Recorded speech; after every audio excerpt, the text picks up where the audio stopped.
Top quality और consistent performance के लिए सिर्फ सिल्वर पंप्स। टॉप क्वालिटी और कंसिस्टेंट परफॉर्मेंस के लिए सिर्फ सिल्वर पंप्स, नाम याद रखना। गणपती बाप्पा मोरया। आज अतिशय आनंदाने गणेश भक्तांच्या प्रयत्नांना यश मिळालं।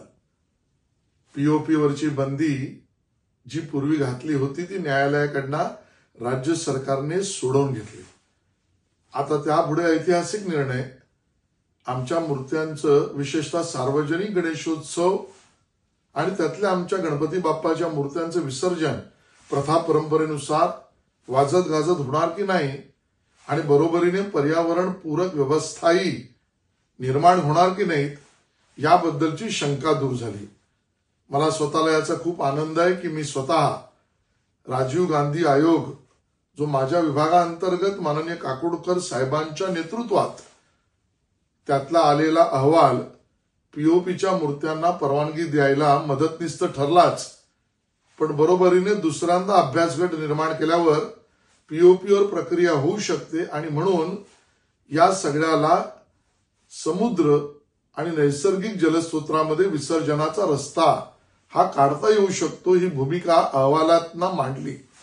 माननीय मुख्यमंत्री देवेंद्रजींचे मी धन्यवाद देतो। त्यांनी या विषयात बैठक घेतली आणि संबंधित सर्व खात्यातले अधिकारी यांच्या प्रयत्नाने आता आपला गणपती बाप्पा पर्यावरण पूरक राहीलच आणि प्रथा परंपरेत उत्साहामध्ये सर्व सार्वजनिक गणेशोत्सवांच्या विसर्जनाची धूम ही राज्य महोत्सव म्हणून आता पूर्ण जगभर होतीच, ती अजून वाढेल। मला या ठिकाणी नमूद करायचंय, अगोदरच्या सरकारच्या काळात कोविडच्या काळामध्ये गणपती बसूच नये अशी व्यवस्था तत्कालीन मुख्यमंत्री उद्धवजींनी केली। एक प्रकारची ती बंदीच मांडता येईल।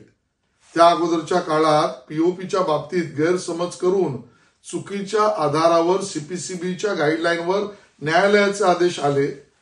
म्हणजे काँग्रेसच्या काळात एकंदरीत या सणावर नख लावण्याचे काम झालं।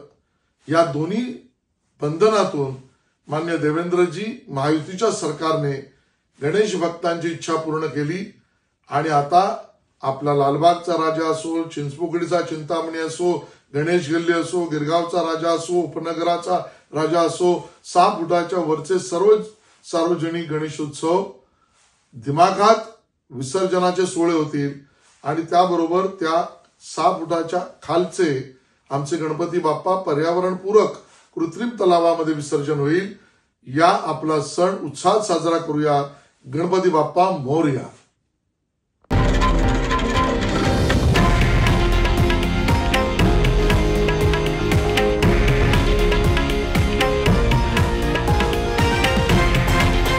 हे आहे देशातील नंबर 1 न्यूज नेटवर्क आणि आपण पाहत आहात TV9 मराठी, एकमेव।